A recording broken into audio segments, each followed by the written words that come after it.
مولانا روم رحمۃ اللہ علیہ فرماتے ہیں، ایک شخص مسجد میں نماز ادا کرنے کے لیے اندھیری رات میں گھر سے نکلا۔ اندھیرے کی وجہ سے ٹھوکر لگی اور وہ منہ کے بل کیچڑ میں گر گیا۔ کیچڑ سے اٹھ کر وہ گھر واپس گیا اور لباس تبدیل کر کے دوبارہ مسجد کی طرف چل دیا۔ ابھی چند قدم ہی چلا تھا کہ دوبارہ ٹھوکر لگی اور وہ دوبارہ کیچڑ میں گر گیا۔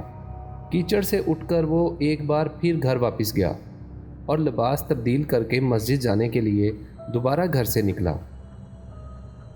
اپنے گھر کے دروازے پر اسے ایک شخص ملا جو اپنے ہاتھ میں ایک روشن چراغ تھامے ہوئے تھا۔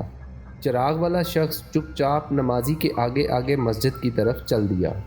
اس بار چراغ کی روشنی میں نمازی کو مسجد تک پہنچنے میں کسی دشواری کا سامنا نہ کرنا پڑا اور وہ بخیریت مسجد تک پہنچ گیا۔ مسجد کے دروازے پر پہنچ کر چراغ والا شخص رک گیا۔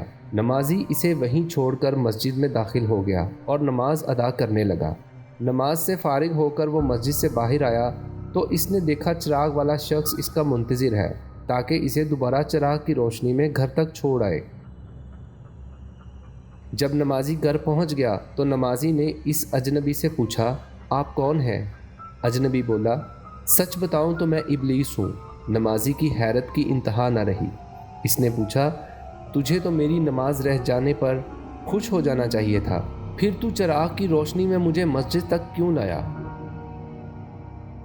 ابلیس نے جواب دیا، جب تجھے پہلی ٹھوکر لگی تو اللہ نے تیرے عمر بھر کے گناہ معاف فرما دیے، جب دوسری ٹھوکر لگی تو تیرے سارے خاندان کو بخش دیا۔ مجھے فکر ہوئی کہ اب اگر تو ٹھوکر کھا کر گرا تو کہیں اللہ تیرے سارے گاؤں کی مغفرت نہ فرما دے، اس لیے چراغ لے کر آیا ہوں کہ تو بغیر گرے مسجد تک پہنچ جائے۔